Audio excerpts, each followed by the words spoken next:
大家好，歡迎嚟到今日嘅天氣報告。相信大家呢幾日都感受到嗰種一出門口就辣着嘅感覺。冇錯啊，我哋而家正經歷緊一波極端酷熱嘅天氣。今日係2026年8月11號星期二，我會同大家詳細講下未來2-3日嘅天氣情況，睇下呢股熱浪仲會持續到幾時。請大家記得睇到最尾喎。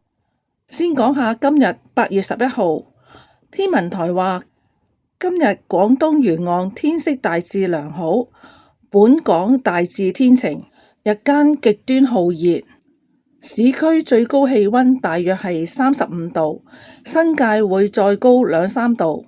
天文台仲發出特別嘅天氣提示，話部分地區氣溫有機會去到37度或以上，哇！真係超熱啊！大家千祈唔好睇小呢個數字啊！講到風嘅方面，今日係吹和緩西至西南風，雖然話大致天晴，但係稍後局部地區可能會有驟雨。講返轉頭，點解會熱成咁啊？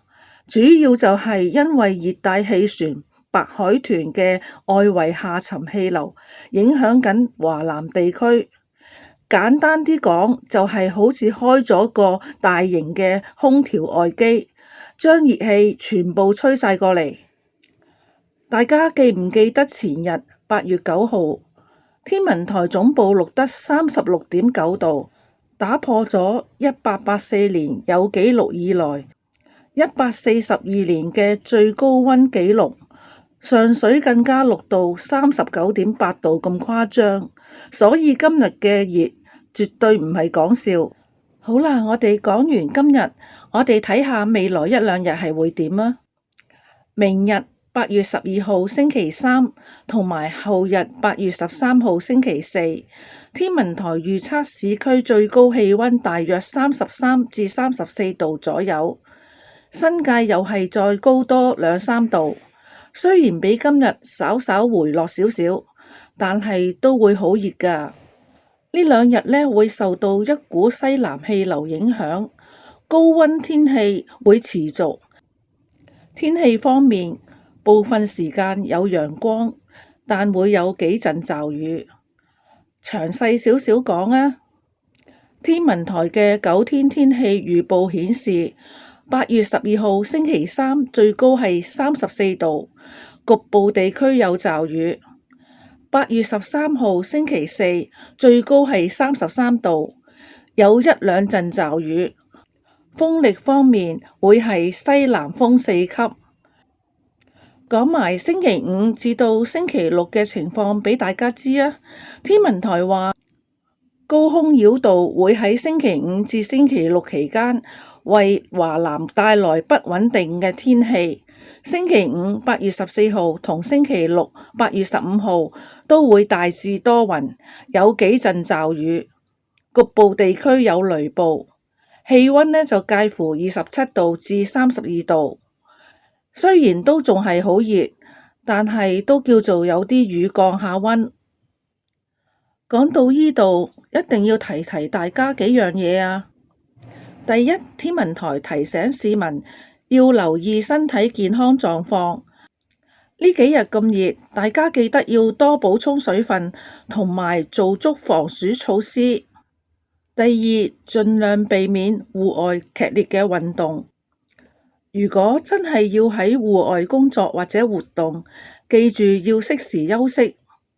第三，天文台特別提到，如果出現頭暈、頭痛、嘔心、氣促或者有神志不清嘅症狀，應該即刻休息同埋求助，盡快去睇醫生。中暑可以好嚴重㗎，千祈唔好死頂。第四，天文台話，雖然已經過咗立秋，但唔代表秋天已經到咗。香港一般係要等到9月，氣溫先會逐漸下降，所以大家仲要捱多一排熱嘅天氣啊！好啦，我而家做返個總結先。今日係8月11號星期二，極端酷熱。市區最高係35度，新界再高2、3度，部分地區37度或以上。未來一兩日，8月12號至到13號，市區最高氣溫係33至34度，有幾陣驟雨。星期五開始有更多驟雨同埋雷暴。最後再長氣啲提提大家，呢幾日真係好熱啊！記得飲多啲水，做好防曬，盡量避免喺烈日當空嘅時候出去戶外活動，尤其是長者同埋小朋友要特別小心啊！好啦，今日嘅天氣報告就講到呢度。如果覺得有用嘅話，記得畀個 like 同埋分享畀你身邊嘅朋友，等大家都知道呢幾日有幾熱，做好準備。咁多謝大家嘅收睇，我哋下一條片見啦，拜拜。